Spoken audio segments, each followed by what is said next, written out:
Bago magsimula, mag-subscribe ka na sa channel at i-like ang video para hindi mo makaligtaan ang anumang detalye ng kwentong ito na kahanga-hanga. Nagsimula ang lahat sa isang malamig na gabi ng Enero. Ang buwan ay nasa kalangitan, nakabitin tulad ng isang tahimik na saksi sa mga lihim ng mundo. Sa malayong baryo ng San Esteban, nakaupo si Lucia sa tabi ng bintana ng kanilang bahay, nakatingin sa mga bituin. Ano kaya ang ibig sabihin ng aking kapanganakan sa unang buwan ng taon? Tanong niya sa sarili. Si Lucia ay isang babae na palaging may maraming katanungan. Mula pa noong bata siya, palagi siyang nagtatanong tungkol sa mga misteryo ng buhay, at sa tuwing tatanungin niya ang kanyang lola tungkol dito, ang matanda ay laging ngumiti at nagsabing, may dahilan kung bakit ka isinilang noong Enero, Lucia. Hindi ito aksidente. Sa gabing iyon, hindi mapakali si Lucia. May isang bagay na humihila sa kanyang damdamin, isang pakiramdam na parang may mahalagang bagay na naghihintay na matuklasan niya. Kinuha niya ang kanyang lumang diary, binuksan ito sa isang blangkong pahina, at nagsimulang magsulat. Enero 1, bagong taon. Bakit nga ba tila espesyal ang araw na ito?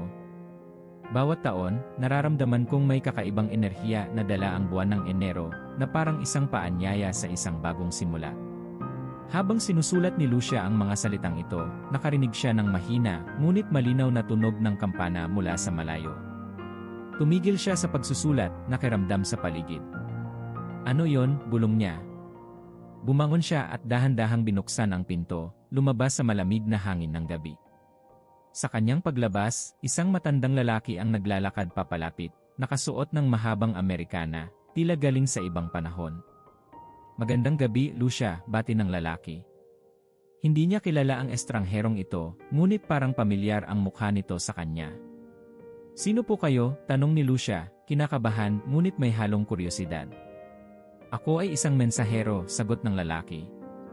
Isinugo ako upang sabihin sa iyo ang kahulugan ng iyong kapanganakan. Ang Enero ay hindi lamang ang simula ng taon, Lucia.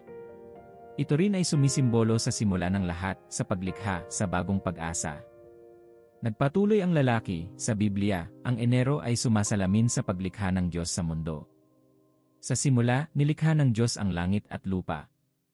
Ang iyong kapanganakan ay minarkahan ng ganitong banal na simula, tulad ng paglikha ng Diyos. Ipinanganak ka upang magdala ng bagong simula sa mga nasa paligid mo. Nakikinig si Lucia ng may buong atensyon, ang kanyang puso ay mabilis na tumibok. Ngunit paano ko magagampanan ang ganitong misyon? Tanong niya. Ikaw ay pinagkalooban ng kakayahang makakita ng mga oportunidad sa gitna ng dilim, sabi ng lalaki. Ikaw ay isang tagapanguna, isang leader. Sa bawat hamon na darating sa iyong buhay, tandaan mong hindi ka nag-iisa. Ang kapangyarihan ng Diyos ay kasama mo sa bawat hakbang. Sa kanyang pagsasalita, napansin ni Lucia na naglaho ang lalaki, tulad ng usok sa hangin.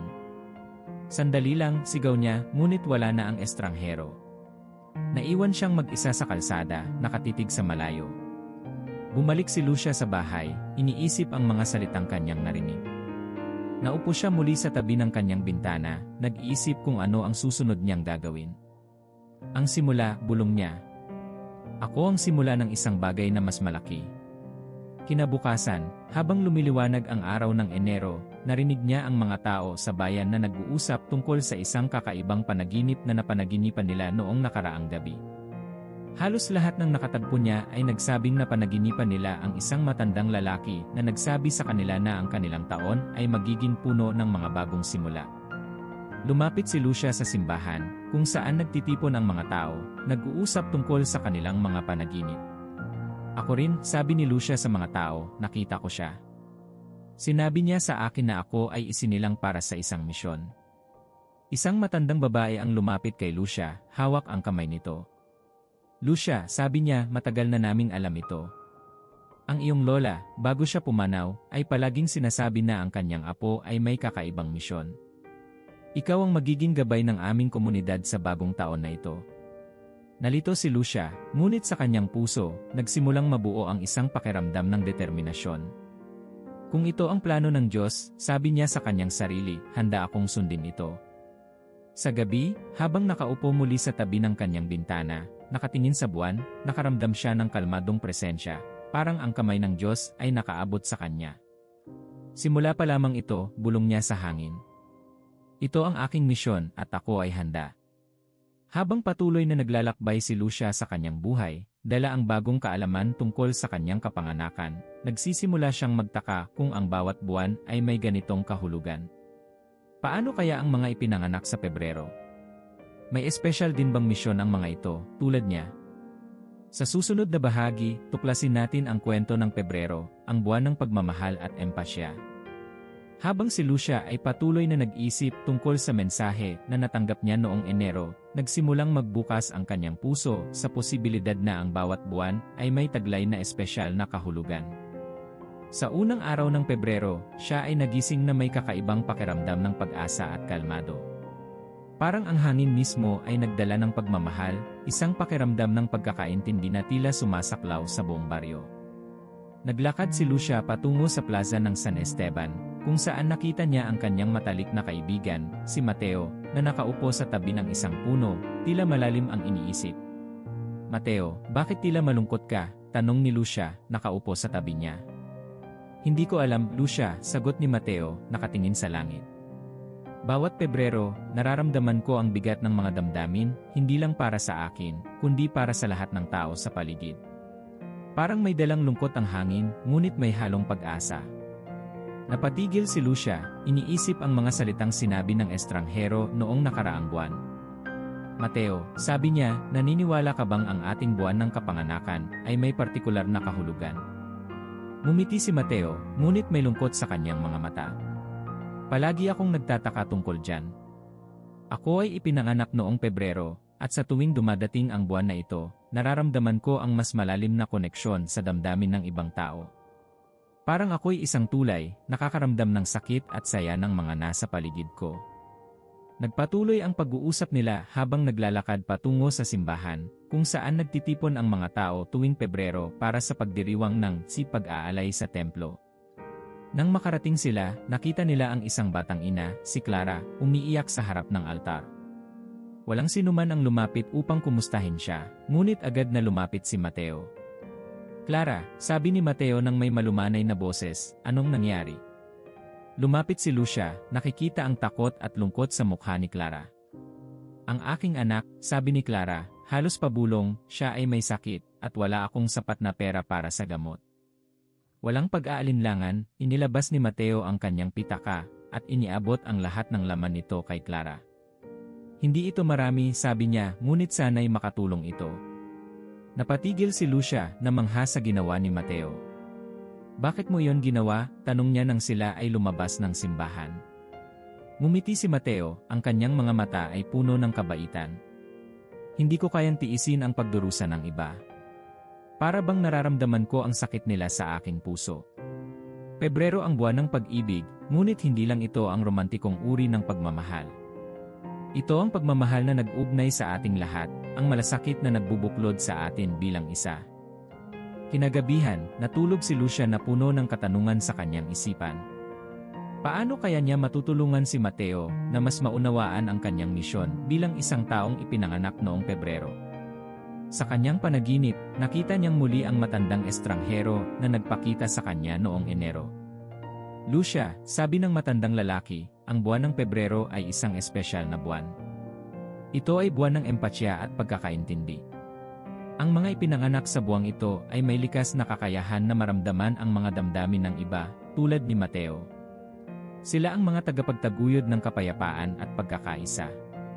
Ngunit bakit tila pabigat ang kaloob na ito sa kanila? Tanong ni Lucia sa kanyang panaginip. Dahil ang empatya ay parehong biyaya at pagsubok, sagot ng estranghero. Ang kakayahang maramdaman ang sakit ng iba ay nagbibigay sa kanila ng lakas na magbigay ng kaginhawahan. Ngunit ito rin ay isang mabigat na responsibilidad. Kailangan nilang matutunang balansihin ito o baka sila ay lamunin ng kalungkutan. Nagising si Lucia nang bigla, ang kanyang puso ay kumakabog. Alam niyang kailangan niyang tulungan si Mateo na maunawaan ang kanyang regalo. Kinabukasan, dinala ni Lucia si Mateo sa tabi ng ilog, isang lugar na tahimik at puno ng kapayapaan. Mateo, sabi ni Lucia, nais kong malaman mo na ang iyong kakayahan ay hindi isang pabigat. Ito ay isang regalo mula sa Diyos. Ikaw ang nagbibigay ng pag-asa at kaluwagan sa mga nangangailangan. Napaisip si Mateo, ang kanyang mga mata ay tila nagliwanag. Ngunit paano ko mapapanatili ang kapayapaan sa aking puso habang nararamdaman ko ang sakit ng iba? Ngumiti si Lucia, hinawakan ang kamay ni Mateo. Ang kapayapaan ay nagsisimula sa pagtanggap. Tanggapin mo ang iyong kakayahan, ngunit huwag mong hayaan itong lamunin ka. Sa halip, gamitin mo ito upang magbigay ng pagmamahal. Ikaw ang tagapagdala ng liwanag sa gitna ng kadiliman.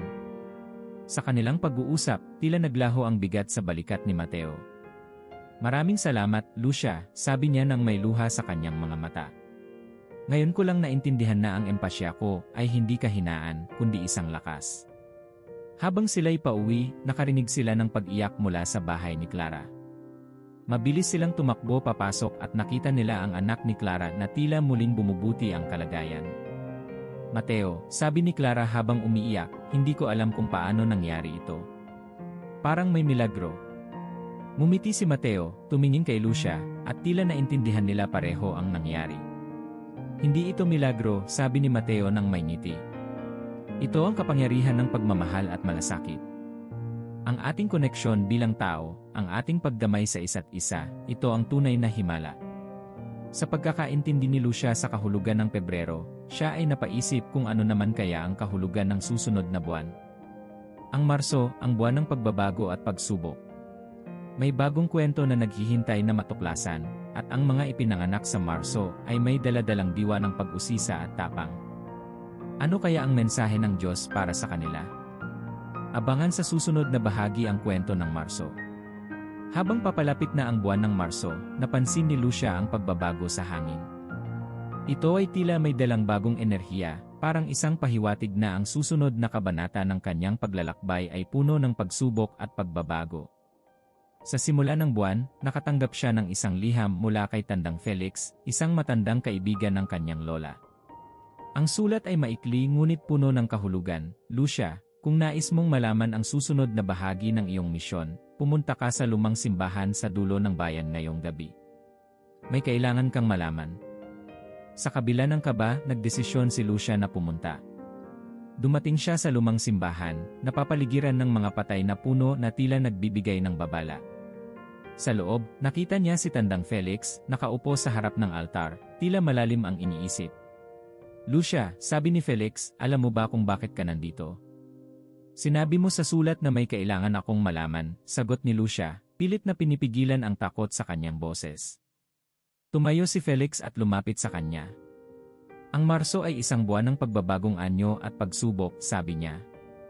Sa Biblia, ito ang buwan kung saan nagsimula ang dakilang pagbaha sa panahon ni Noe. Ito ang panahon ng paglilinis, ng pagbabago, at ng pagsisimula muli. Ang mga ipinanganak sa buwang ito ay may dalang lakas ng loob upang harapin ang hindi inaasahan. Si Lucia ay natahimik, tila naramdaman niya ang bigat ng mga salitang iyon. Ano ang kinalaman nito sa akin? Tanong niya. Ngumiti si Felix, ngunit ang kanyang ngiti ay tila puno ng kalungkutan. May isang taong naghihintay para sa iyo sa ilog, sabi niya. Isang batang lalaki na nangangailangan ng iyong tulong. Kung tunay mong nais malaman ang kahulugan ng Marso, kailangan mong tulungan siya. Ito ang unang hakbang sa iyong misyon.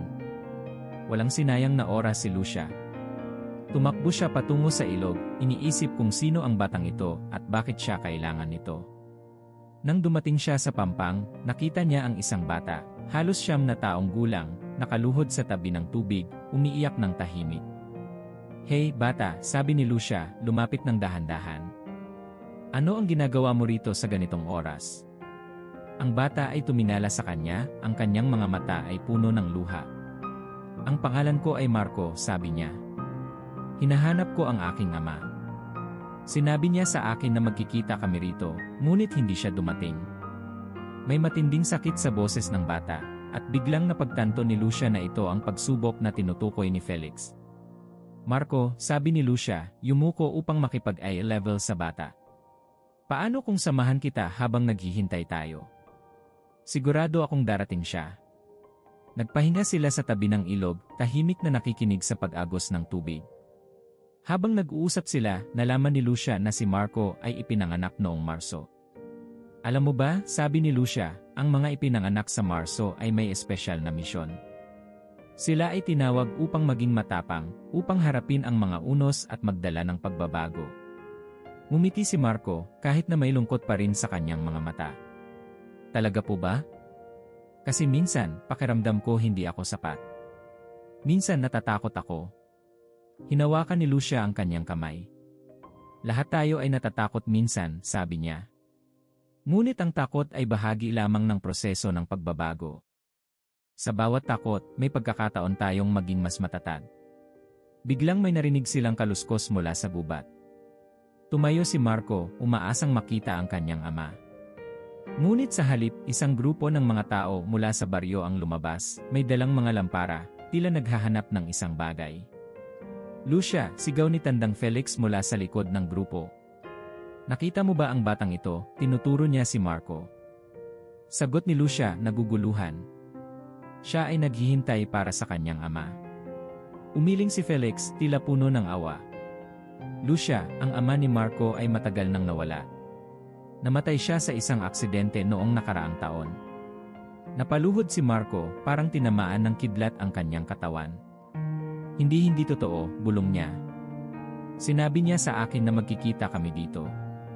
Lumapit si Lucia kay Marco, niyakap siya ng mahigpit habang umiiyak ang bata sa kanyang balikat. Marco, sabi niya, boses na puno ng malasakit, ang iyong ama ay maaaring hindi narito sa pisikal, ngunit kasama mo siya sa bawat hakbang na gagawin mo. Ang kanyang pagmamahal ay hindi nawala. Hinaplos ni Felix ang ulo ni Marco. Lucia, sabi niya, ito ang dahilan kung bakit ikaw ay dinala rito. Ang Marso ay isang panahon ng pagbabago, ngunit ang pagbabago ay hindi palaging madali. Minsan, ang pinakamalaking pagbabago ay ang pagtanggap sa mga bagay na hindi natin kayang baguhin. Si Marco ay unti-unting kumalma, ngunit ang kanyang mga luha ay patuloy na dumadaloy. Paano ko ito mapagtatagumpayan? Tanong niya kay Lucia. Makinig ka sa akin, sabi ni Lucia. Ang iyong kapanganakan noong Marso ay isang palatandaan. Ikaw ay may lakas ng loob na hindi mo pa nakikita sa iyong sarili. Ikaw ay tulad ni Noe na nagtiwala sa Diyos at nagpatuloy sa kabila ng bagyo. Ang mga pagsubok ay darating, ngunit kasama mo ang lakas ng Diyos. Ang grupo ay nagtipon sa paligid ni Marco at bawat isa ay nag-alay ng kanilang suporta at pagmamahal. Naramdaman ni Lucia na ang maliit na batang ito, sa kabila ng kanyang kabataan, ay may daladalang misyon na mas malaki pa sa kanyang inaasahan. Marso ang buwan ng pagbabago, sabi niya sa sarili, at si Marco ay isang halimbawa ng tapang na kailangan natin sa ating buhay. Habang lumilipas ang gabi, tahimik na naghiwa-hiwalay ang mga tao. Si Lucia ay naglakad pa uwi, iniisip ang mga nangyari. Alam niya na ito ay simula pa lamang ng kanyang paglalakbay sa pagtuklas sa mga kahulugan ng bawat buwan. Ang mensahe ng Marso ay malinaw, ang pagbabago ay hindi palaging madali, ngunit ito ay laging may dalang pag-asa. Sa kanyang pag-uwi, nakatingin siya sa bituin na nagniningning sa kalangitan, parang isang gabay na ilaw. Ang bawat buwan, bulong niya sa hangin, ay may sariling kwento, sariling mensahe. Ano kaya ang dala ng Abril? Ang buwan ng sakripisyo at muling pagkabuhay. Sa pagsapit ng Abril, ang simoy ng hangin sa San Esteban ay tila nag-iba. Ito ay mas malamig, mas tahimik, na para bang nagbabadya ng isang bagay na malalim at sagrado. Ang mga tao sa bayan ay nag-umpisang maghanda para sa Semana Santa, isang panahon ng pagninilay at pag-alala sa mga sakripisyo ni Kristo. Si Lucia ay naglalakad sa gitna ng bayan, iniisip ang kanyang karanasan noong Marso at ang mga bagay na natutunan niya mula kay Marco. Habang naglalakad, nakita niya si Padre Mateo sa harap ng simbahan, nag-aayos ng mga bulaklak para sa altar. Magandang araw, Lucia, bati ng pari. Mukhang malalim ang iniisip mo. Padre, sabi ni Lucia, nagtatanong ako tungkol sa kahulugan ng Abril. Napagtanto ko na bawat buwan ay may daladalang mensahe, ngunit ano kaya ang ibig sabihin ng Abril? Napangiti si Padre Mateo, hinaplos ang kanyang balbas. Lucia, sabi niya, ang Abril ay isang buwan ng sakripisyo at pag-asa. Ito ang panahon kung kailan inalala natin ang pinakamalaking sakripisyo sa kasaysayan, ang pag-aalay ni Jesus ng kanyang buhay para sa kaligtasan ng lahat. Lumapit si Lucia, nakatingin sa altar na puno ng mga bulaklak at kandila. Ngunit bakit kinakailangan ang sakripisyo? Tanong niya. Bakit palaging may sakit bago ang muling pagkabuhay? Ang sakripisyo, sagot ni Padre Mateo, ay isang bahagi ng ating paglalakbay. Ito ay ang pagbibigay ng ating sarili para sa ikabubuti ng iba, tulad ng ginawa ni Jesus. Ang muling pagkabuhay ay simbolo ng bagong buhay na nagmumula sa pagtitiis at pagdurusa.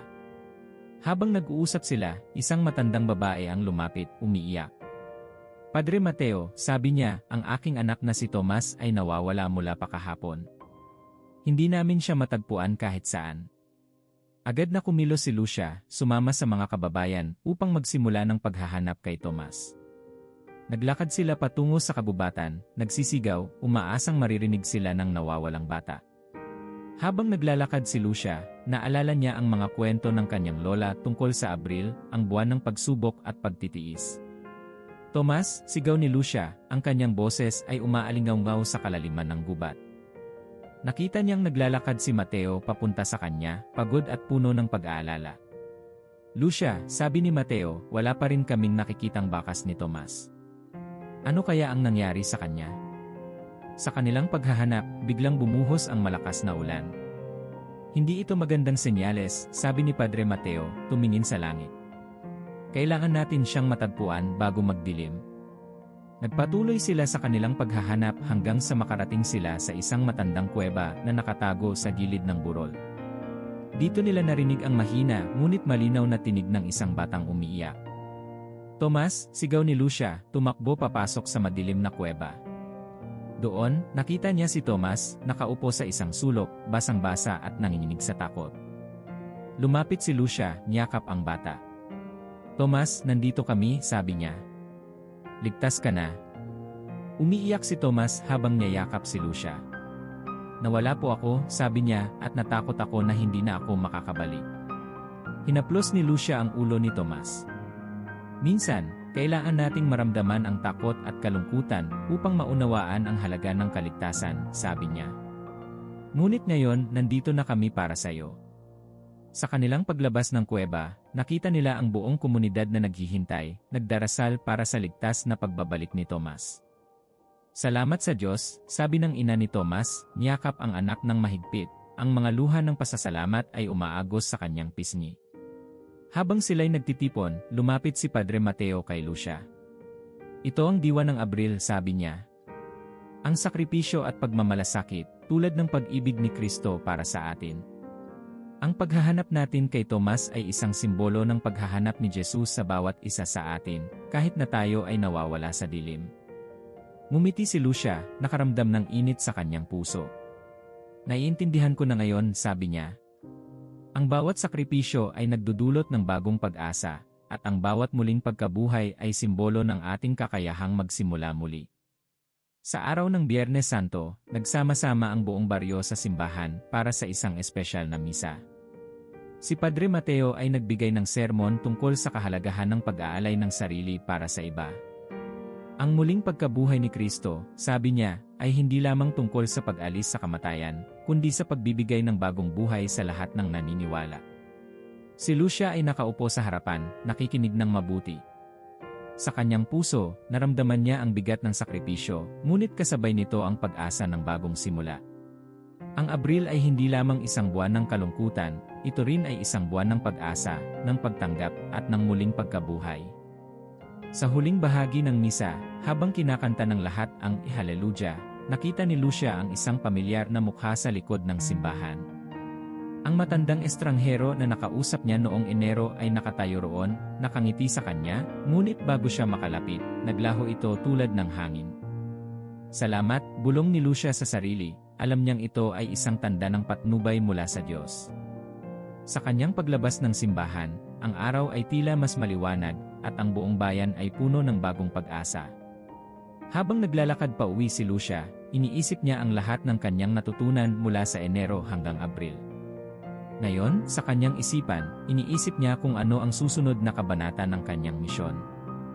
Ang Mayo, ang buwan ng kagandahan at harmonya, ay paparating na. Ano kaya ang mensahe ng Diyos para sa mga ipinanganak sa Mayo? Habang dumarating ang buwan ng Mayo, isang kakaibang kasiyahan ang bumabalot sa buong San Esteban. Ang mga puno ay namumulaklak, at ang simoy ng hangin ay nagdadala ng halimuyak ng mga bulaklak na parang nagbibigay ng bagong buhay sa buong bayan. Ang kalikasan mismo ay tila nagsasayaw sa ilalim ng mainit na sikat ng araw. Ito ang buwan ng kagandahan, ng kapayapaan, at ng pagkakaisa. Isang araw, habang naglalakad si Lucia sa gitna ng plaza, nakita niya si Mateo na abala sa pagtuturo ng isang grupo ng mga bata kung paano gumawa ng mga korona mula sa mga bulaklak. "Lucia," sigaw niya nang makita siya. "Halika rito. Sumama ka sa amin at tulungan mo kaming magdekorasyon para sa kapistahan ng Mayo." Ngumiti si Lucia at sumali sa kanila. Habang sila'y nag-uusap, napansin niya ang isang batang babae na nakaupo sa gilid, malungkot ang mukha, at hindi sumasama sa grupo. Lumapit siya sa bata at nakangiting tinanong, "Kamusta ka, iha? Bakit hindi ka sumasama sa kanila?" Ang bata, na nagngangalang Rosa, ay tumingin kay Lucia na may malungkot na mga mata. "Wala po akong magulang," sabi niya nang mahina. "Palagi akong nag-iisa, kahit sa mga ganitong kasiyahan." Naramdaman ni Lucia ang bigat ng kalungkutan ni Rosa, at agad niyang inakbayan ang bata. "Alam mo ba," sabi niya, "ang Mayo ay buwan ng kagandahan at harmonya, hindi lamang sa kalikasan, kundi pati sa ating mga puso. Ang kagandahan ay nasa pagbabahagi ng pagmamahal at sa pagiging bahagi ng komunidad." Nagdesisyon si Lucia na gawing espesyal ang araw ni Rosa. Inilabas niya ang isang pulang ribbon mula sa kanyang bag at isinabit ito sa buhok ni Rosa. "Ngayon, ikaw na ang reyna ng Mayo," sabi ni Lucia habang pinapalakpakan ng mga bata si Rosa. Napangiti si Rosa sa unang pagkakataon, at tila ang kanyang lungkot ay napawi ng init ng pagmamahal mula kay Lucia at sa mga bata. "Maraming salamat po," sabi ni Rosa, halos umiiyak sa tuwa. "Ngayon, hindi ko na nararamdaman na ako ay nag-iisa." Dumating ang araw ng kapistahan, at ang buong bayan ay puno ng saya at kulay. Ang plaza ay pinalamutya ng mga banderitas at korona ng bulaklak, at ang mga tao ay nagtipon upang ipagdiwang ang kagandahan ng kalikasan. Ang lahat ay nagsusuot ng mga damit na may makukulay na disenyo, at ang musika ay bumabaha sa buong lugar, nagdadala ng ritmo ng pagsasaya. Si Lucia ay tumayo sa harapan ng mga tao, nagbigay ng mensahe tungkol sa kahalagahan ng buwan ng Mayo. "Mga kababayan," sabi niya, "ang Mayo ay hindi lamang tungkol sa mga bulaklak at kasayahan. Ito ay buwan ng pagkakaisa, buwan ng pagdamay at pagkakaintindihan. Ang kagandahan ay nasa puso ng bawat isa sa atin, at ito ang nagbubuklod sa atin bilang isang komunidad." Habang siya ay nagsasalita, nakita niya si Rosa sa gitna ng karamihan, nakasuot ng isang puting damit na binigay ng mga kababaihan ng baryo, tila isang anghel na nagliliwanag. Lumapit si Rosa sa entablado, dala ang isang maliit na korona ng mga bulaklak. "Lucia," sabi niya nang may ngiti, "ito po ay para sa inyo. Salamat sa pagpapakita sa akin ng kagandahan ng Mayo." Tinanggap ni Lucia ang korona at hindi mapigilang maluha. "Maraming salamat, Rosa," sabi niya. "Ikaw ang tunay na simbolo ng kagandahan ngayong buwan. Ipinakita mo sa ating lahat na ang kagandahan ay hindi lamang nakikita sa labas, kundi sa ating malasakit at pagmamahal sa isa't isa." Kinagabihan, habang natutulog si Lucia, nagkaroon siya ng kakaibang panaginip. Nasa isang malawak na parang siya, puno ng makukulay na bulaklak, at sa gitna ng parang ay isang matandang babae na nakangiti sa kanya. Ang mukha ng babae ay puno ng karunungan, at ang kanyang mga mata ay parang naglalaman ng buong kagandahan ng mundo. "Lucia," sabi ng matandang babae, "alam mo ba kung bakit ipinagdiriwang natin ang Mayo?" "Dahil po sa kagandahan ng kalikasan," tanong ni Lucia, naguguluhan. Ngumiti ang matandang babae at humakbang papalapit. "Ngunit higit pa roon. Ang Mayo ay buwan ng pagbibigay at pagtanggap. Ito ang panahon kung kailan ang kalikasan ay nagbibigay ng kanyang pinakamaganda, at tayo ay dapat matutong magbigay din ng ating pagmamahal sa iba. Ang tunay na kagandahan ay hindi nasusukat sa ating nakikita, kundi sa ating ibinabahagi." Nagising si Lucia mula sa panaginip na yon na may bagong pag-unawa. Bumangon siya, dumungaw sa bintana, at nakita ang unang sinag ng araw ng Mayo. "Ngayon ko naintindihan," bulong niya sa sarili. "Ang kagandahan ng Mayo ay hindi lamang sa mga bulaklak, kundi sa ating puso at sa ating malasakit sa iba." Sa huling araw ng kapistahan, isang malaking handaan ang inihanda ng buong komunidad. Ang bawat pamilya ay nagdala ng kanilang sariling pagkain upang ipagsama-sama sa isang malaking salu-salo. Si Lucia ay abala sa pagtulong sa mga matatanda at pag-aalaga sa mga bata. Tila ang buong bayan ay nabalot ng isang kakaibang pakiramdam ng kapayapaan at pagkakaisa. Habang kumakain sila, biglang bumuhos ang malakas na ulan. Nagmadaling nagsilong ang mga tao, ngunit sa halip na magreklamo, nagsimula silang magtawanan. Ito ay isang biyaya, sigaw ni Mateo. Ang ulan ay simbolo ng bagong buhay. Tayo ay pinagpapala ngayong Mayo. Nagsimulang magsayaw ang mga bata sa ilalim ng ulan, at si Lucia ay sumali sa kanila. Ang buong plaza ay napuno ng sayawan, tawanan, at kasiyahan. Sa gitna ng lahat ng ito, nakita niya si Rosa, sumasayaw din, ang kanyang mukha ay puno ng tuwa at kaligayahan. Lucia, sigaw ni Rosa habang lumalapit, tignan mo. Ang ulan ay nagdala ng bagong mga bulaklak. At totoo nga, kahit sa gitna ng ulan, nagsimulang tumubo ang maliliit na bulaklak sa gilid ng plaza, parang mga biyayang dumating ng hindi inaasahan. Ito ang tunay na kagandahan ng Mayo, sabi ni Lucia sa sarili. Ito ang pagkakaisa at ang kasayahan na hatid ng malasakit at pagmamahal. Habang nagtatapos ang araw, nakatingin si Lucia sa kalangitan, alam niyang ang Mayo ay nagdala ng isang bagong pag-unawa sa kanya. Ang susunod na buwan, Hunyo, ay papalapit na, at kasama nito ay ang mga hamon ng katatagan at pagpaplano. Ano kaya ang bagong aral na kanyang matututunan? Ang buwan ng Hunyo ay nagsimula sa isang tahimik na umaga. Sa San Esteban, ang init ng araw ay tila may dalang paalala ng mga bagong hamon at responsibilidad. Si Lucia ay naglalakad sa kahabaan ng ilog, iniisip ang mga natutunan niya mula sa mga nakaraang buwan. Ngayon, alam niyang paparating na ang panahon ng pagpaplano at pagtatayo ng matibay na pundasyon, isang bagay na simboliko sa buwan ng Hunyo.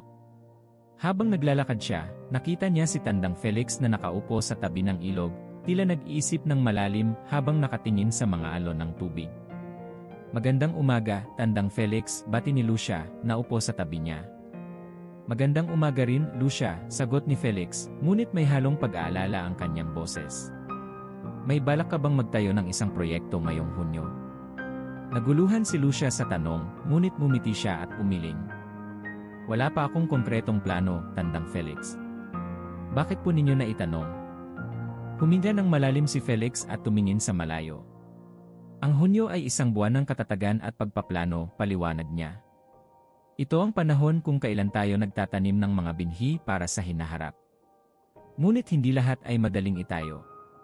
Kailangan ng matibay na pundasyon upang magtagumpay. Napaisip si Lucia sa sinabi ng matanda. Ngunit paano po tayo makakasigurado na ang ating pundasyon ay sapat na matatag, tanong niya. Ngumiti si Felix at ang kanyang mga mata ay tila napuno ng karunungan. Ang matalinong lalaki, sabi niya, ay nagtayo ng kanyang bahay sa bato. Nang bumuhos ang ulan at hinampas ng hangin, ang bahay ay nanatiling matatag sapagkat ito ay nakatayo sa matibay na pundasyon. Habang iniisip ni Lucia ang sinabi ni Felix, biglang dumating si Mateo, tumatakbo at hiningal. Lucia! Tandang Felix! Kailangan niyo akong tulungan. May problema tayo sa bukid. Agad na sumama sina Lucia at Felix kay Mateo patungo sa bukid sa labas ng bayan. Doon nila nakita ang isang grupo ng mga magsasaka, nag-aalalang nakatingin sa malalaking bitak sa lupa. Ano ang nangyari dito? Tanong ni Lucia, tinutulungan ang isang matandang magsasaka na tila nahihirapan. Matagal nang walang ulan, paliwanag ng isang magsasaka. Ang lupa ay nagsisimula ng matuyo, at kung hindi tayo kikilos ngayon, mawawala ang buong ani natin ngayong taon. Napalunok si Lucia. Alam niyang ito ang pagsubok na dala ng Hunyo, ang pangangailangan ng katatagan sa harap ng isang krisis. Kailangan nating magplano, sabi niya, pinipilit ang sarili na manatiling kalmado. Hindi tayo maaaring maghintay lamang para sa ulan. Kailangan nating gumawa ng hakbang ngayon. Nagtipon-tipon sila sa ilalim ng lilim ng isang malaking puno upang mag-usap. May ideya ako, sabi ni Mateo. Bakit hindi tayo gumawa ng isang kanal mula sa ilog patungo sa bukid? Maaari nating gamitin ang tubig mula sa ilog upang diligan ang lupa. Napanganga si Tandang Felix. Mateo, sabi niya, iyan ay isang magandang plano, ngunit mahirap gawin. Kakailanganin natin ng maraming tao upang maghukay at kailangan natin itong simulan ngayon. Si Lucia ay tumayo, puno ng determinasyon. Kaya natin ito, sabi niya. Ipapakita natin na ang pagkakaisa at pagpaplano ay kayang lampasan ang kahit anong pagsubok. Magtipon tayo ng mga tao at magsimula na agad. Ang buong bayan ay nagsama-sama para sa proyekto. Ang mga kalalakihan, kababaihan, at kahit mga bata ay tumulong sa paghuhukay ng kanal. Ang araw ay nagbabadya ng init, ngunit walang reklamo ang narinig mula sa mga tao. Si Lucia ay nanguna sa kanila, nakikipag-usap sa bawat isa, hinihikayat silang magpatuloy kahit na mahirap ang gawain. Habang nagtatrabaho sila, napansin ni Lucia si Rosa, ang batang tinulungan niya noong Mayo, na nagdadala ng tubig para sa mga naghuhukay. Rosa, sabi ni Lucia, ano ang ginagawa mo rito? Hindi ba dapat naglalaro ka lang sa plaza? Ngumiti si Rosa, kahit na pawis na. Lucia, gusto ko ring tumulong. Alam kong maliit lamang ang aking nagagawa, ngunit gusto kong maging bahagi ng pagtutulungan na ito. Napangiti si Lucia at niyakap si Rosa. Tama ka, Rosa, sabi niya. Ang bawat maliit na tulong ay mahalaga. Iyan ang diwa ng katatagan, ang pagkakaisa at pagsasama-sama upang makamit ang isang layunin. Sa huling bahagi ng araw, habang patuloy na naghuhukay ang mga tao, biglang narinig nila ang isang kakaibang tunog, isang malakas na pag-agos ng tubig. Tignan niyo, sigaw ng isang magsasaka. Ang tubig mula sa ilog ay pumasok na sa kanal. Ang tubig ay dumaloy ng mabilis at sa sandaling iyon, tila nabuhay muli ang bukid. Ang mga bitak sa lupa ay nagsimulang mawala habang ang tubig ay sumipsip sa tuyong lupa. Ang mga tao ay nagpalakpakan at si Lucia ay hindi mapigilang maluha sa tuwa. Ang Diyos ay nagbigay ng biyaya, sabi ni Tandang Felix. Ngunit hindi ito nangyari dahil lamang sa dasal. Ito ay dahil sa ating sama-samang pagsisikap at pagpaplano. Lumapit si Mateo kay Lucia, ang kanyang mukha ay puno ng kasiyahan. Ginawa natin ito, sabi niya. Ipinakita natin na ang katatagan ay hindi lamang tungkol sa pagtitiis, kundi sa pagpaplano at pagkilos. Ngumiti si Lucia, tumingin sa kalangitan. Mateo, sabi niya. Ito ang mensahe ng Hunyo. Ito ay tungkol sa pagtatayo ng matibay na pundasyon, hindi lamang sa lupa kundi pati na rin sa ating mga puso at isip. Kinagabihan, habang nagpapahinga si Lucia sa tabi ng bintana, nagkaroon siya ng isang panaginip. Sa kanyang panaginip, nakita niya ang isang matatag na tore, nakatayo sa gitna ng isang malakas na bagyo.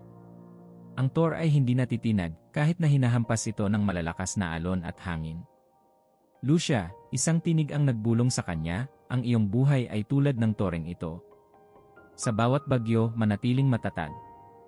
Hindi sa pamamagitan ng lakas lamang, kundi sa pamamagitan ng karunungan, pagkakaisa, at pagpaplano. Nagising si Lucia na may bagong pag-unawa. Alam niyang ang Hunyo ay nagturo sa kanya ng isang mahalagang aral. Ang katatagan ay hindi lamang pisikal na lakas, kundi ang kakayahang mag-isip ng maayos at magtulungan para sa kapakanan ng lahat. Habang natatapos ang Hunyo, nakita ni Lucia ang buong bayan na puno ng sigla at buhay. Ang bukid ay nagsimulang mamulaklak muli, at ang mga tao ay puno ng pag-asa para sa anihan. Ngunit sa kanyang isipan, iniisip niya na ang susunod na buwan, Hulyo, ay nagdadala ng isang bagong hamon, ang paghahanap ng karunungan at pag-unawa. Ano kaya ang mensahe ng Diyos para sa mga ipinanganak sa Hulyo? Habang sumisikat ang araw sa unang araw ng Hulyo, ramdam ni Lucia ang pagbabago sa paligid. Ang init ng araw ay tila may dalang panibagong pakiramdam, isang udyok na magsimula ng panibagong paglalakbay. Ang Hulyo ay kilala bilang buwan ng paghahanap ng karunungan, at sa loob ng kanyang puso, alam ni Lucia na ito ang panahon para sa mas malalim na pagninilay at pag-unawa. Nagising siya ng maaga at nagpasya na maglakad patungo sa lumang aklatan ng bayan, isang lugar na bihirang puntahan ng mga tao. Ang aklatan ay napapaligiran ng mga lumang puno, at ang kapaligiran nito ay tila nagdadala ng misteryo at katahimikan. Pagpasok niya sa loob, ang amoy ng alikabok at lumang papel ay sumalubong sa kanya, ngunit hindi ito nagpatigil sa kanya. Habang naglalakad siya sa pagitan ng mga istante, isang lumang aklat ang nakaagaw ng kanyang pansin. Ito ay mukhang hindi pa nabubuksan sa loob ng maraming taon. Kinuha niya ito, at sa kanyang pagkamangha, nakita niya ang pamagat, mga nakatagong katotohanan ng kalikasan at espiritu. Bumukas ito sa isang pahina na tila otomatikong pinili para sa kanya. Ang karunungan, sabi ng nakasulat, ay hindi matatagpuan sa halata. Ito ay nasa malalim na bahagi ng ating mga puso at sa kalikasan sa paligid natin. Upang mahanap ito, kailangan mong magsimula sa paghahanap na may bukas na puso at isipan. Nang biglang bumukas ang pinto ng aklatan at pumasok si Mateo, ang kanyang kaibigan. "Lucia," sigaw niya, tila humihingal. "Hinahanap kita. May isang kakaibang kaganapan sa gubat sa labas ng bayan. Kailangan mo itong makita." Hindi na nagtanong pa si Lucia at agad na sumama kay Mateo. Habang naglalakad sila papunta sa gubat, naramdaman niya ang isang kakaibang pakiramdam, isang halo ng kaba at pananabik. Nang dumating sila sa gitna ng kagubatan, nakita nila ang isang grupo ng mga tao na nagtitipon sa paligid ng isang matandang puno. Ang puno ay may kakaibang anyo, ito ay tila nagliliwanag mula sa loob, na parang may liwanag na nagmumula sa kanyang loob. "Mateo, ano ito?" tanong ni Lucia, halos hindi makapaniwala sa kanyang nakikita. "Hindi ko alam," sagot ni Mateo. Ngunit ang lahat ng mga matatandang tao sa baryo ay nagsasabing ito ay isang banal na tanda, isang simbolo ng karunungan mula sa kalikasan. Lumapit si Tandang Felix, dala ang kanyang tungkod, at tumingin ng malalim sa puno. "Ito ay ang puno ng karunungan," sabi niya sa mababang boses, na tila takot na magkamali. "Matagal na itong hindi nagpapakita. Ang huling beses na nakita ito ay noong panahon pa ng ating mga ninuno, noong ang bayan ay naghahanap ng patnubay sa gitna ng kaguluhan." Tahimik ang lahat habang nagmamasid. Si Lucia ay nakaramdam ng malalim na koneksyon sa puno. Lumapit siya ng marahan, inilalapat ang kanyang kamay sa magaspang na balat nito. Sa sandaling iyon, tila nakarinig siya ng isang bulong, isang pahiwatig na hindi mula sa mundong ito. "Lucia," sabi ng tinig na tila nagmumula sa loob ng kanyang isip. "Ang karunungan ay hindi natutuklasan sa pamamagitan ng mata, kundi sa pamamagitan ng puso. Ang paghahanap mo ay nagsisimula dito." Nagulat si Lucia at umatras, napatingin kay Mateo at Felix. "Narinig niyo ba yon?" tanong niya, halatang nalilito. Umiling si Mateo. "Ano ang narinig mo?" Bago pa man niya masagot, isang matandang babae ang lumapit sa kanila. Siya ay mukhang galing pa sa ibang baryo, suot ang isang balabal na may mga simbolo na hindi kilala ni Lucia. "Ako si Aling Pilar," sabi ng babae. "Ako ay isang tagapagsalaysay mula sa Hilagang Bayan. Alam kong ang puno ng karunungan ay magpapakita muli sa panahong ito. Ikaw, Lucia, ang hinirang upang matutunan ang lihim na dala nito." "Bakit ako?" tanong ni Lucia, nararamdaman ang bigat ng responsibilidad sa kanyang balikat. "Dahil ikaw lamang ang may bukas na puso para makinig," sagot ni Aling Pilar. Ang Hulyo ay isang buwan ng paghahanap ng katotohanan, ngunit hindi lahat ay handang tumanggap nito. Ikaw ay hinirang upang ibahagi ang karunungan sa iba. Si Lucia ay huminga ng malalim, iniisip ang lahat ng nangyari mula Enero hanggang sa kasalukuyan. Alam niyang ito ay bahagi ng kanyang paglalakbay. "Ano ang kailangan kong gawin?" tanong niya. "Huwag mong hanapin ang karunungan sa labas," sabi ni Aling Pilar. "Makinig ka sa paligid, sa kalikasan, at sa iyong puso. Ang sagot ay nariyan, naghihintay lamang na matuklasan mo." Sa gabing iyon, bumalik si Lucia sa kanyang tahanan, pagod ngunit puno ng pag-asa. Umupo siya sa tabi ng kanyang bintana, iniisip ang mensahe ng matandang babae. Habang nakikinig siya sa katahimikan ng gabi, naramdaman niya ang isang kakaibang pakiramdam ng kapayapaan. Alam niyang ang paghahanap ng karunungan ay hindi isang madaling landas, ngunit handa siyang tahakin ito. Sa kanyang panaginip, muli niyang nakita ang puno ng karunungan. Ngunit sa pagkakataong ito, ang puno ay nagkaroon ng mga sanga na kumikilos, parang mga kamay na nakakaabot sa kanya. "Lucia," bulong ng tinig, "ang karunungan ay hindi nagtatapos sa paghahanap. Ito ay isang patuloy na proseso ng pagkatuto at pagtanggap." Nagising si Lucia na may bagong pag-unawa. Alam niyang ang Hulyo ay nagturo sa kanya na ang tunay na karunungan ay nasa patuloy na paghahanap at sa pagtanggap sa mga bagay na hindi laging malinaw sa atin. Habang sumisikat ang araw sa unang araw ng Agosto, alam niyang handa na siya para sa susunod na kabanata. Ang Agosto, buwan ng pagbabago at pagninilay, ay darating na may mga bagong hamon. Ano kaya ang dala nitong mensahe para sa kanya at sa buong bayan ng San Esteban? Sa unang araw ng Agosto, tila naramdaman ni Lucia ang bigat ng buwan na ito. Ang hangin ay mas malamig at ang langit ay tila mas asul kaysa karaniwan. Sa loob ng kanyang puso, alam niya na ang Agosto ay isang panahon ng pagbabalik loob at malalim na introspeksyon. Ito ang buwan kung saan ang mga tao ay hinikayat na suriin ang kanilang mga buhay, ang kanilang mga pananampalataya, at ang kanilang mga layunin. Isang umaga, habang naglalakad si Lucia patungo sa pamilihan, nakita niya si Mateo na nakaupo sa tabi ng isang fountain, tila malalim ang iniisip. Lumapit siya sa kaibigan na upo sa tabi niya. Mateo, sabi ni Lucia, bakit tila mabigat ang iyong pakiramdam? Ano ang bumabagabag sa iyo?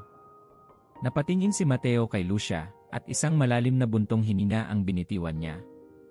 Lucia, sabi niya, ang buwan na ito ay palaging nagdudulot ng kalungkutan sa akin.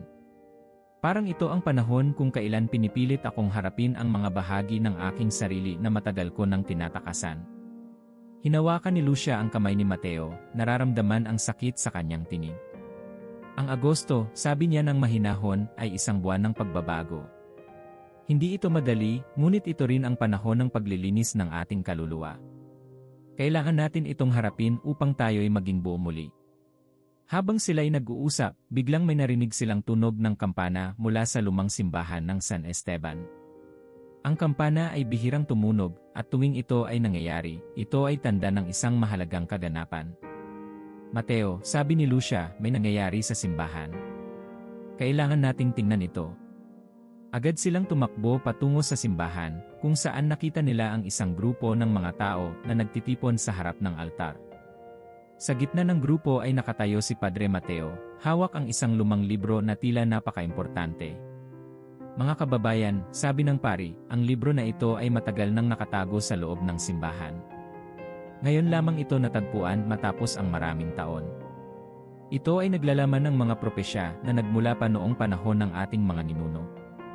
Tahimik ang lahat habang binubuksan ni Padre Mateo ang libro, ang kanyang mga kamay ay tila nanginginig sa kaba. Binasa niya ang isang pahina na tila napupuno ng liwanag mula sa altar. Sinasabi rito, sabi niya, na ang Agosto ay buwan ng pagbabago, isang panahon kung saan ang bawat kaluluwa ay kailangang dumaan sa proseso ng paglilinis at pagpapalalim ng pananampalataya. Ito ang panahon kung kailan tayo'y pinapadalisay, tulad ng pagkatunaw ng metal sa apoy upang maging dalisay. Si Lucia ay tila natamaan ng mga salitang iyon, parang ang mensahe ay direktang para sa kanya. Alam niya na ang mga pagbabago ay hindi palaging magaan, ngunit ito rin ay bahagi ng kanilang espiritual na paglalakbay. Pagkatapos ng seremonya, lumapit si Lucia kay Padre Mateo. Padre, sabi niya, ano ang dapat naming gawin upang makayanan ang prosesong ito? Paano kami maghahanda para sa pagbabagong ito? Ngumiti si Padre Mateo, hinawakan ang kanyang balikat. Lucia, sabi niya, ang pagbabago ay nagsisimula sa pagtanggap. Kailangan mong yakapin ang iyong mga takot, ang iyong mga kahinaan. Ang buwan ng Agosto ay isang paanyaya na suriin ang ating mga puso at alisin ang mga bagay na hindi na naglilingkod sa ating paglago. Habang pauwi si Lucia, ramdam niya ang bigat ng mga salitang iyon. Hindi nagtagal, napansin niya ang isang matandang lalaki na naglalakad sa tabi ng ilog, tila walang direksyon. Lumapit siya upang tulungan ito. Lolo, tanong niya, kailangan niyo ba ng tulong? Ano ang hinahanap niyo?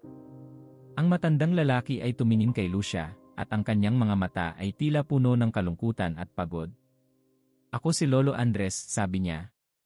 Matagal na akong naglalakbay, naghahanap ng kapayapaan, ngunit tila hindi ko ito matagpuan. Hinawakan ni Lucia ang kanyang braso. Lolo Andres, sabi niya, baka ang kapayapaan na hinahanap niyo ay nasa loob ninyo lamang. Minsan, ang pagbabago na hinahanap natin sa labas ay kailangan munang magsimula sa ating puso. Naglakad sila ng magkasama sa tabi ng ilog, at habang nag-uusap sila, tila nagkaroon ng kakaibang katahimikan sa paligid. Si Lolo Andres ay tumigil, huminga ng malalim, at tila bumitaw sa lahat ng bigat na dinadala niya. Maraming salamat, Lucia, sabi niya. Hindi ko napagtanto na ang kasagutan ay nasa akin pala. Ikaw ang nagdala ng liwanag na matagal ko nang hinahanap. Ngumiti si Lucia, nakaramdam ng init sa kanyang puso. Hindi ako ang liwanag, Lolo, sabi niya. Ang Agosto ang nagdala ng pagbabago sa atin. Ito ang buwan kung kailan tayo'y binibigyan ng pagkakataon na magsimula muli. Habang naglalakad siya pauwi, alam ni Lucia na natutunan niya ang tunay na aral ng Agosto. Ang pagbabago ay hindi palaging madali, ngunit ito ay isang proseso ng paglilinis at pagpapalalim ng ating koneksyon sa Diyos. Sa kanyang puso, alam niyang ang susunod na buwan, Setyembre, ay magdadala ng isang bagong hamon, ang panahon ng pagpaplano at kaayusan. Ano kaya ang mga bagong aral na naghihintay para sa kanya at sa buong bayan ng San Esteban? Ang simula ng Setyembre ay tila may dalang kakaibang lamig.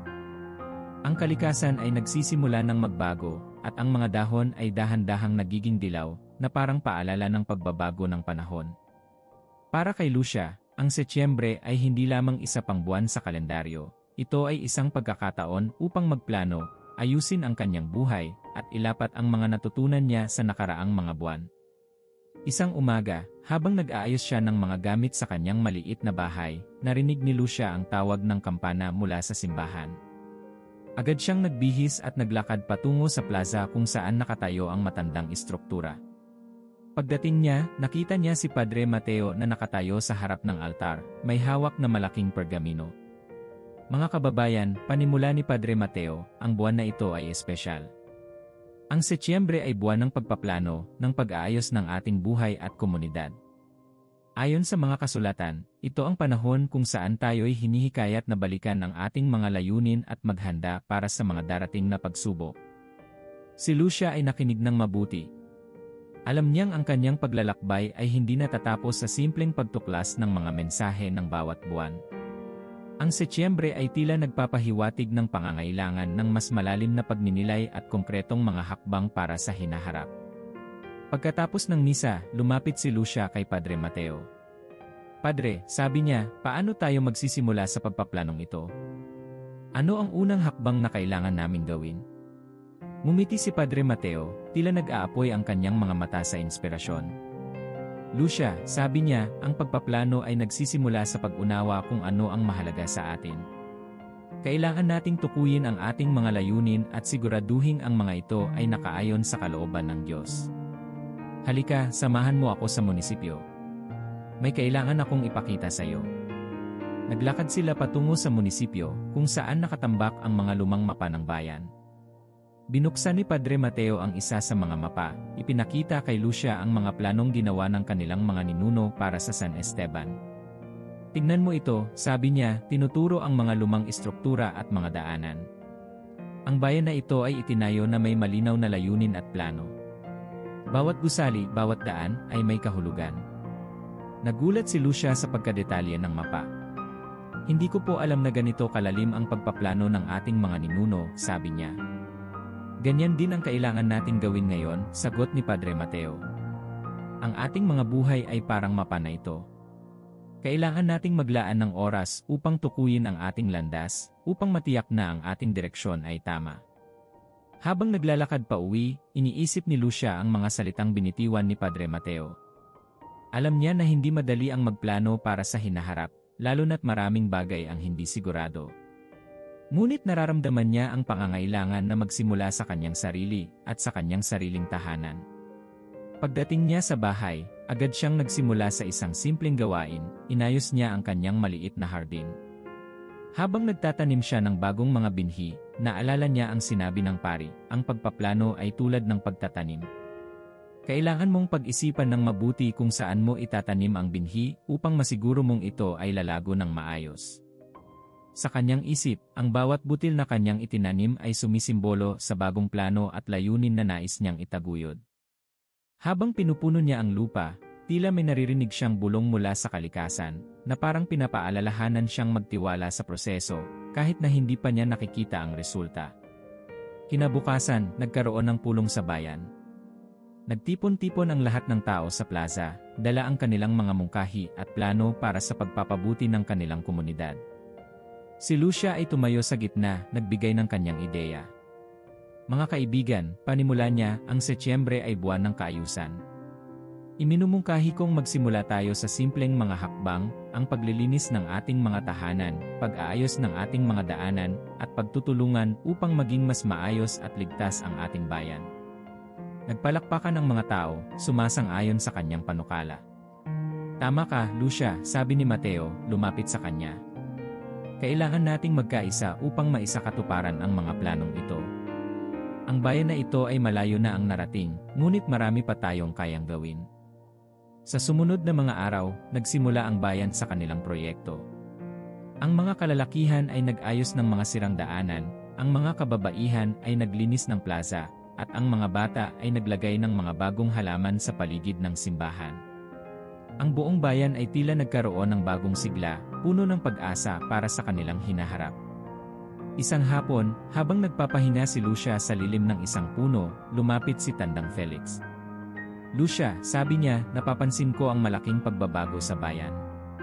Ang iyong pamumuno ay nagdala ng bagong buhay dito. Ngumiti si Lucia, huminga ng malalim at tumingin sa paligid. Hindi ito tungkol sa akin, Tandang Felix, sagot niya.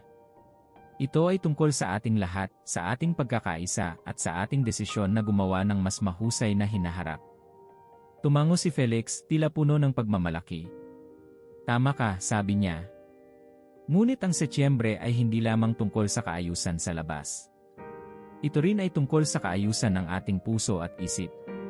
Kailangan din nating suriin ang ating mga sarili at magplano para sa ating espiritual na pag-unlad. Naging tahimik si Lucia, napaisip sa sinabi ni Felix. Alam niya na tama ito. Ang kanilang mga plano para sa bayan ay isang simula, ngunit ang tunay na kaayusan ay kailangang magsimula sa loob ng bawat isa. Habang natatapos ang Setyembre, ramdam ni Lucia ang kapayapaan sa kanyang puso. Alam niyang nagawa nila ang tamang hakbang para sa bayan, ngunit higit sa lahat, nagawa rin niyang suriin ang kanyang sariling buhay. Ang susunod na buwan, Oktubre, ay malapit nang dumating, isang panahon ng introspeksyon at mas malalim na koneksyon sa Diyos. Ano kaya ang bagong aral na dala ng Oktubre para sa kanya? Ang unang araw ng Oktubre ay bumati kay Lucia na may malamig na simoy ng hangin. Ang langit ay natatakpan ng manipis na ulap at ang buong bayan ng San Esteban ay tila nababalot ng isang mapayapang katahimikan. Sa buwan na ito, ramdam ni Lucia ang pagtawag ng isang mas malalim na pagninilay. Alam niyang ang Oktubre ay panahon ng introspeksyon, isang panahon upang tumigil at tingnan ang kanyang sariling kaluluwa, harapin ang kanyang mga takot at alalahanin. Isang umaga, habang naglalakad si Lucia patungo sa simbahan, nakita niya si Aling Pilar na nakaupo sa gilid ng kalsada, tila naghihintay. Ang matandang babae ay kilala sa bayan bilang isang tagapagsalaysay ng mga sinaunang alamat at kwento ng espiritualidad. Lucia, tawag ni Aling Pilar habang siya'y lumalapit, halika rito, may nais akong ipakita sa iyo. Nagulat si Lucia sa tawag ng matanda. Naupo siya sa tabi ni Aling Pilar, at ang babae ay naglabas ng isang lumang amuleto mula sa kanyang bulsa. Ito ay mula pa sa aking mga ninuno, paliwanag ni Aling Pilar. Ang Oktubre ay kilala bilang buwan ng mga espiritual na paglalakbay. Ang amuletong ito ay simbolo ng koneksyon sa ating mga ninuno, sa mga kaluluwa na gabay natin mula sa kabilang buhay. Hinawakan ni Lucia ang amuleto, at naramdaman niya ang kakaibang init na tila dumadaloy mula rito papunta sa kanyang puso. Ano ang nais ninyong ipahiwatig, Aling Pilar? Tanong niya. Nararamdaman kong ikaw ay tinatawag upang magsagawa ng mas malalim na pagninilay, sagot ng matanda. Sa buwan na ito, kailangan mong harapin ang iyong sariling mga anino. Hindi ito magiging madali, ngunit ito ay mahalaga para sa iyong espiritual na paglago. Habang naglalakad pa uwi si Lucia, ang mga salita ni Aling Pilar ay paulit-ulit na umaalingaw-ngaw sa kanyang isipan. Dumiretso siya sa tabi ng ilog, ang kanyang paboritong lugar para sa pagninilay. Naupo siya sa tabi ng tubig at pinikit ang kanyang mga mata. Tila ang buong mundo ay tahimik, maliban sa banayad na tunog ng pag-agos ng tubig. Sa kanyang pagninilay, nagsimulang lumitaw ang mga alaala mula sa kanyang pagkabata, ang kanyang mga takot, ang mga pagkakamali na ginawa niya, at ang mga pagdududa na palaging bumabalot sa kanyang isip. Ramdam niya ang bigat ng mga ito, ngunit alam niyang ito ang panahon upang harapin ang lahat. Isang tinig mula sa malalim na bahagi ng kanyang isip ang nagsalita, "Lucia, bakit ka natatakot? Bakit hindi mo kayang tanggapin ang iyong sarili, ang lahat ng iyong pagkakamali at kahinaan?" Bumuntong hininga si Lucia, at sa sandaling iyon, isang luha ang pumatak mula sa kanyang mata. "Natatakot ako," bulong niya. "Natatakot akong hindi ako sapat. Natatakot akong magkamali muli." Ang tinig ay tila naging mas malambing, parang isang yakap ng ina. Ang tunay na karunungan ay hindi nagmumula sa pagiging perpekto, Lucia. Ito ay nagmumula sa pagtanggap sa ating mga sarili, sa ating mga kahinaan, at sa ating kakayahang magbago. Nagbukas ng mata si Lucia, at sa harap niya ay isang maliit na bulaklak na tumubo sa tabi ng bato, tila nagpapakita ng buhay kahit sa pinakamatigas na lugar. Napangiti siya, naintindihan ang mensahe ng kalikasan. Kahit ang pinakamaliit na bulaklak ay kayang mabuhay at umusbong sa harap ng kahirapan. Pagbalik niya sa bayan, nakita niya ang mga tao na nagtitipon sa plaza para sa isang espesyal na seremonya. Si Padre Mateo ay nasa gitna, hawak ang isang kandila, at ang mga tao ay tahimik na nagdarasal. Ito ang panahon ng paggunita sa ating mga yumaw, paliwanag ng pari. Ang Oktubre ay buwan ng introspeksyon, hindi lamang para sa ating sarili kundi para rin sa mga kaluluwang pumanaw na. Ipagdasal natin sila at ipagdasal din natin ang ating sariling kaluluwa. Lumapit si Lucia, sumali sa panalangin. Nararamdaman niya ang bigat ng bawat salita, bawat dasal. Sa kanyang isip, tila nakikita niya ang mukha ng kanyang ina na matagal nang pumanaw. "Inay," bulong niya, "gabayan mo ako. Bigyan mo ako ng lakas upang harapin ang aking mga takot." Habang lumilipas ang gabi, ang buong bayan ay napuno ng ilaw ng mga kandila, nagkikislapan sa dilim tulad ng mga bituin sa kalangitan. Ang seremonya ay tila nagbigay ng bagong pag-asa sa lahat, isang paalala na kahit ang kamatayan ay bahagi lamang ng mas malaking siklo ng buhay. Sa huling gabi ng Oktubre, nagkaroon si Lucia ng isang kakaibang panaginip. Nakita niya ang kanyang sarili na naglalakad sa isang mahabang daan na puno ng hamog. Sa dulo ng daan ay may isang malaking salamin, at nang lumapit siya rito, nakita niya ang kanyang refleksyon. Ngunit ang mukha na nakikita niya ay hindi lamang ang kanyang mukha, ito rin ay refleksyon ng lahat ng taong nakilala niya, lahat ng aral na kanyang natutunan. "Lucia," sabi ng refleksyon, "ang introspeksyon ay hindi lamang tungkol sa pagtingin sa sarili. Ito rin ay tungkol sa pag-unawa sa ating koneksyon sa iba, sa ating relasyon sa Diyos, at sa ating misyon sa mundo."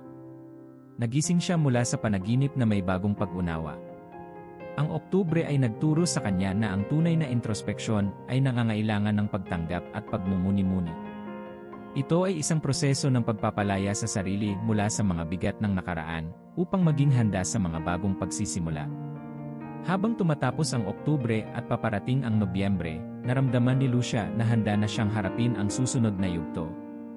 Ang Nobyembre, isang buwan ng pagtuklas ng intuisyon at malalim na koneksyon sa espiritualidad, ay naghihintay na may dalang mga bagong katanungan at aral.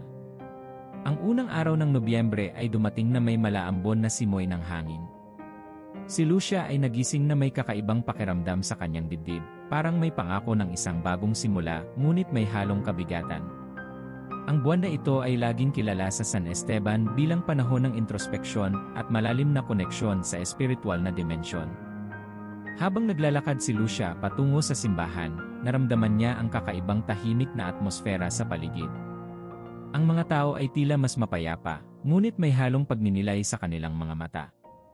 Ang Nobyembre ay hindi lamang isang buwan ng pag-alaala sa mga yumaw, ito rin ang panahon kung kailan ang manipis na tabing sa pagitan ng mundong ito at ng espiritual na mundo ay tila nagiging mas malabo.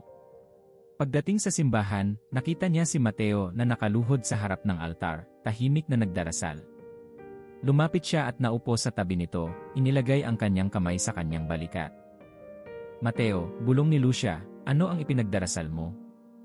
Napatingin si Mateo sa kanya, at sa kanyang mga mata ay may kirot na hindi pa niya nakikita noon. "Lucia," sabi niya, "ang buwan na ito ay laging nagdadala ng mga alaala ng aking ama. Pumanaw siya noong Nobyembre, at bawat taon, nararamdaman kong parang kasama ko pa rin siya." Hinawakan ni Lucia ang kamay ni Mateo, ramdam ang bigat ng kanyang damdamin. "Mateo," sabi niya ng mahinahon, "hindi natin sila kailanman tuluyang nawawala. Ang ating mga alaala at ang ating koneksyon sa kanila ay nananatili, lalo na sa buwan na ito. Baka ito ang panahon upang makinig sa kanilang mga pahiwatig, upang gamitin ang ating intuisyon at maramdaman ang kanilang presensya. Tumango si Mateo, tila napapawi ang bigat ng kanyang damdamin. Sabi niya, siguro ito na ang panahon upang yakapin ang aking mga alaala sa halip na labanan ang mga ito. Sa sumunod na araw, naglakbay si Lucia patungo sa isang bahagi ng kagubatan na matagal na niyang hindi pinupuntahan. Ito ay isang lugar na sinabi ng kanyang ina na sagrado, isang lugar kung saan ang mga espiritual na nilalang ay madalas nagpapakita sa mga naglalakbay upang maghanap ng patnubay. Habang naglalakad siya sa makapal na kagubatan, naramdaman niya ang kakaibang enerhiya sa paligid. Tila bawat hakbang niya ay nagdadala sa kanya ng mas malalim na pag-unawa sa kanyang sarili. Sa gitna ng kagubatan, nakakita siya ng isang maliit na bukal, malinaw ang tubig at parang naglalabas ng liwanag. Umupo siya sa tabi nito, at sa kanyang pagninilay, tila narinig niya ang mga bulong ng hangin. Lucia, sabi ng isang malambing na tinig na nagmumula sa kung saan, ang intuition ay ang tinig ng kalikasan, ang tinig ng Diyos sa ating puso. Hindi mo kailangang hanapin ang sagot sa labas, ito ay palaging nasa loob mo. Napapikit si Lucia, huminga ng malalim, at hinayaan ang kanyang sarili na madama ang bawat sensasyon, bawat bulong ng kalikasan. Sa kanyang isipan, biglang sumulpot ang imahe ng kanyang ina, nakangiti, at parang sinasabi sa kanya na siya ay nasa tamang landas. Ramdam niya ang pagmamahal at gabay na matagal na niyang hinahanap. Pagbalik niya sa bayan, nakita niya ang mga tao na nagtitipon sa plaza para sa isang espesyal na seremonya ng pag-alay ng kandila. Bawat isa ay may dalang kandila, at ang plaza ay nagkikislapan sa liwanag ng apoy. Lumapit si Lucia, nag-alay ng kanyang sariling kandila, at nagsimulang magdasal. Habang nagdarasal siya, isang matandang babae ang lumapit sa kanya. Ito ay si Aling Pilar na tila may dalang mensahe. Lucia, sabi ni Aling Pilar, nararamdaman ko ang kakaibang enerhiya mula sa iyo ngayong gabi. Ang buwan na ito ay nagbukas ng iyong mga mata sa mas malalim na antas ng intuisyon. Ngumiti si Lucia. Aling Pilar, sagot niya, sa buwan na ito, naramdaman ko ang presensya ng aking ina, ang gabay na hindi ko inasahan. Para bang binuksan ng Nobyembre ang isang pinto sa pagitan ng mga mundo, at ako'y nabigyan ng pagkakataon na makinig sa mga pahiwatig ng espiritual na mundo. Yan ang diwa ng Nobyembre, sabi ni Aling Pilar. Ito ang buwan kung saan tayo ay hinihikayat na makinig sa ating puso, sa ating intuisyon, at sa mga mensahe ng ating mga ninuno. Ito ang panahon ng pakikinig, hindi lamang ng ating mga pandama kundi pati ng ating espiritual na pandinig. Nagpatuloy ang seremonya, at ang buong bayan ay tila nagkaroon ng mas malalim na koneksyon sa isa't isa. Sa ilaw ng mga kandila, naramdaman ni Lucia ang kapayapaan na matagal na niyang hinahanap. Alam niyang hindi siya nag-iisa, at ang bawat isa sa kanila ay may sariling espiritual na paglalakbay na pinagdaraanan. Sa huling gabi ng Nobyembre, si Lucia ay nagkaroon ng isang panaginip. Nasa isang malawak na parang siya, puno ng mga namumulaklak na bulaklak na hindi niya nakikita sa San Esteban. Sa gitna ng parang ay nakatayo ang kanyang ina, nakasuot ng puting damit at tila nagliliwanag. Lucia, bulong ng kanyang ina, huwag kang matakot sa hindi mo nakikita. Ang iyong puso ay gabay mo, at ang intuition mo ay ang iyong ilaw. Ipagpatuloy mo ang iyong paglalakbay, at alalahanin mo na lagi akong nasa tabi mo. Nagising si Lucia mula sa panaginip na yon na may bagong lakas at tapang. Alam niyang ang Nobyembre ay nagturo sa kanya na magtiwala sa kanyang sarili, sa kanyang intuisyon, at sa koneksyon niya sa kanyang mga ninuno. Habang nagbubukas ang bagong araw, papalapit na ang huling buwan ng taon, Disyembre. Ito ang buwan ng liwanag at pag-asa, at si Lucia ay handa na upang harapin ang kanyang huling hamon. Ano kaya ang mensahe ng Disyembre? At paano nito tatapusin ang espiritual na paglalakbay ni Lucia? Sa wakas, dumating na ang Disyembre, at kasama nito ang malamig na simoy ng hangin at ang mabangong amoy ng pine mula sa kagubatan. Ang buong bayan ng San Esteban ay tila nababalot ng kakaibang sigla at liwanag. Ang Disyembre ay palaging itinuturing na buwan ng liwanag, isang panahon ng pag-asa at bagong simula. Para kay Lucia, alam niyang ito rin ang huling yugto ng kanyang espiritual na paglalakbay. Isang gabi, habang naglalakad si Lucia sa kahabaan ng plaza, Napansin niyang ang simbahan ay napuno ng mga ilaw mula sa kandila, kumikislap tulad ng mga bituin sa kalangitan. Lumapit siya sa pintuan, kung saan sinalubong siya ni Padre Mateo na nakangiti. "Lucia," sabi niya, "ang buwan na ito ay espesyal. Ang liwanag na dala ng Disyembre ay simbolo ng bagong simula, ng liwanag na pumapasok sa ating buhay matapos ang kadiliman." Ngumiti si Lucia, tumango. "Padre," sagot niya, "pakiramdam ko ay dinala ako ng bawat buwan sa puntong ito, parang lahat ng aral ay nagtuturo sa akin dito sa Disyembre." Habang nag-uusap sila, biglang dumating si Mateo, may hawak na maliit na kahon. "Lucia," sabi niya, "may nais akong ipakita sa iyo. Natagpuan ko ito sa lumang silong ng simbahan. Matagal na itong itinago, at tila ikaw ang hinirang upang buksan ito." Bukas ang puso ni Lucia, at may halong kaba at pananabik ang naramdaman niya. Binuksan niya ang kahon, at sa loob nito ay isang maliit na piraso ng pergamino na tila sulat kamay ng isang tao mula sa malayong nakaraan. Binasa niya ito ng malakas. Sa Disyembre, ang buwan ng liwanag, ang liwanag na ito ay hindi lamang nakikita sa labas. Ito ay sumisibol mula sa loob ng bawat isa sa atin, na nagdadala ng pag-asa at bagong buhay. Natahimik si Lucia. Alam niya na ito ang mensahe na hinihintay niya, ang sagot sa lahat ng kanyang mga tanong. Ang bawat aral mula Enero hanggang Nobyembre ay nagturo sa kanya na hanapin ang liwanag sa loob ng kanyang sarili, hindi sa labas. Habang bumabalik si Lucia sa kanyang bahay, ang kalangitan ay tila mas maliwanag kaysa dati. Napansin niya ang isang bituin na mas makintab kaysa sa iba, na parang ito'y naglalabas ng kakaibang liwanag. Ito ang bituin ng Disyembre, bulong niya sa kanyang sarili, pakiramdam na tila ginagabayan siya nito patungo sa kanyang huling misyon. Kinabukasan, ang buong bayan ay nagtipon sa plaza para sa isang espesyal na selebrasyon. Ang bawat isa ay nagdala ng kanilang sariling kandila, at sa gitna ng plaza ay isang malaking parol, sumasagisag sa pagdating ng Pasko. Lumapit si Lucia sa harap ng parol, hawak ang kanyang kandila, at nagsalita. "Mga kababayan," panimula niya, "ang bawat buwan ng taong ito ay nagdala sa atin ng aral. Mula sa bagong simula ng Enero, sa pagbabago ng Agosto, hanggang sa espiritual na pagninilay ng Nobyembre.